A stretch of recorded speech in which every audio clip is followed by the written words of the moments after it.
Let's start with the biggest news in the college sports world, in my opinion, in the last week, or at least feels like a week ago, but also feels like yesterday.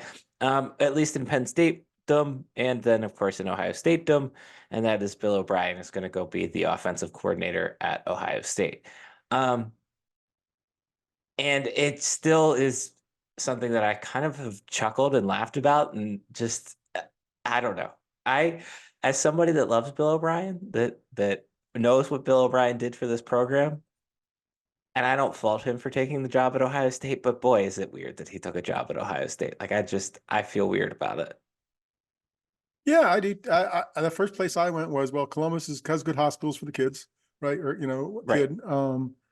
Yeah, it's gonna feel weird. I mean, maybe not so much for some people as Larry Johnson, but maybe just as more for some people than Larry Johnson, right? Like he helped save the program, right? So it just feels weird, but that's where we're at now. He lost a job in New England. He's got to find a job somewhere, God forbid, to pay the rent, and it's going to be at Ohio State. I I was thinking about it in the context of Larry Johnson. And in the Larry Johnson thing,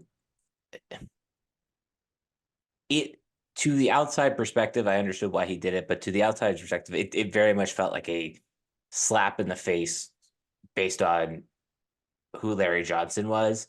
And then I think as kind of time has gone on and those wounds have healed, like I still think it was, I understand why he made that decision to go there. And I don't think it was as much of a slap in the face.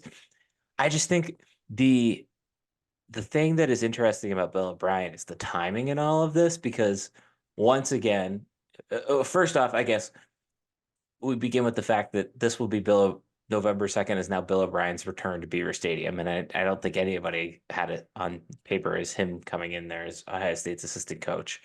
And I think the second thing with it is it it's kind of one of those questions of like, or one of those moments of really like it could have been anybody else, but really it had to be Ohio State because of the way Ohio State's had Penn State's number for the last umpteen years. It's going to be on paper, at least, looks like the most crucial game of the season yet again.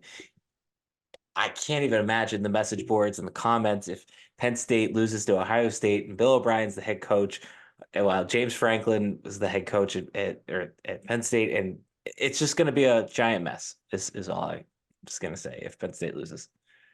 Wow, you're worried about him losing? Yeah, yeah, that's a ways out there, and they could. I mean, it's what makes college football. Well, it's not what makes college football fun because this stuff didn't feel like it happened as much Mm-hmm. 10 years ago, 5 years ago, even. Um, no, I think O'Brien. I don't. I think O'Brien liked Penn State for college football more than he thought he would. I think he feels like more of a pro football coach. He did the redemption tour in Alabama to get the place to go back somewhere, and now the job caravan is just carousel. Sorry, has stopped, and he didn't have a ride on it except for Ohio State. Um, yeah, it'll feel weird. I mean, he's only here those couple of years, but made a big impact. And of course, it had to be Ohio State, right? Like of all the times you think, oh, it's going to be this, and then Ohio State's signing more players and doing more things, and you think, oh, this could be the year they get him. They lose the quarterback. They're using some players. Oh, lo and behold, transfer plural. There's some more players, and there's Ohio State looking like they're going to be okay next year again. Maybe even better than okay. I'm interested in it because, and we'll get back to the transfer portal stuff here in a second because I do have a note on that I want to hit on. But I'm interested in it for a couple of other reasons, and some of them are dumb logistical things, but like the fact that Bill O'Brien didn't show up in the post game or pre-game pump up video until about 2 seasons ago, and now is he gonna be removed? Like it's just like this weird awkward elephant in the room of, do you acknowledge the fact that this guy who saved the program, who probably didn't get, at least in my opinion, enough acknowledgement of that from the current administration, from the current coach, do you still keep him in? Because now he's coaching at the main rival or the main team that's had your number for past couple of years. I think about that. And I just think about it in the Bill O'Brien and James Franklin kind of relationship, because I guess, they worked together at Maryland. Mark Wogenrich had a great shot of a media guide, and one page is Bill O'Brien, and the other page is James Franklin, back-to-back pages, and it's just it's interesting because it seems like there wasn't like a great relationship there, or maybe the two couldn't have stand each other. And I don't know. It's just like one more little plot twist of college football that you're right. No, I mean, I know it doesn't happen as often, but it does make it fun. I think No, it'd be in nice the to have it. vacuum and absence of actual information about it, those two things are both interesting, right? The pump up video at the stadium. The best thing is, people are going to debate this. This is going to be a discussion. This is going to be an actual meeting. At least a portion of it is, do we pull that out? Do we not pull it out? You know what? Dude coached here. Stick it in there. Don't overthink it. Do whatever, right? And then the relationship between the two. My perception before James Franklin showed up, or at least we got to hear more from James Franklin, was that perhaps there wasn't a good relationship, and maybe that was skewed by what I was hearing from OB. But I think as Franklin got a little more comfortable here and decided, probably wisely, not to air anything or complain about anything, it was, oh yeah, Billy and I got Great guy. along great, right? So, and you don't know, right? But it's just because you don't know, and because you never really will know, because assistant coaches don't talk, head coaches aren't going to waste time talking about that. Nobody's going to say anything negative.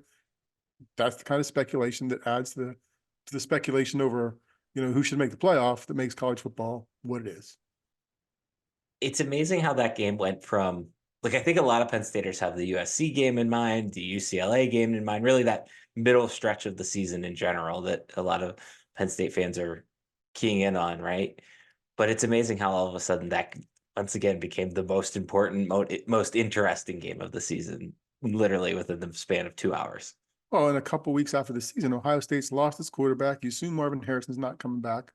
They've got changes. Ryan Day is under pressure for, God forbid, winning 11 games a year. And, it was one you could look at and say, oh, maybe next year, of course, just like this year, maybe next year, maybe this is the year we're going to get them. And then that changes. And the other ones are interesting and different because they're new on the schedule. But sometimes familiarity breeds the contempt, and there it's going to be.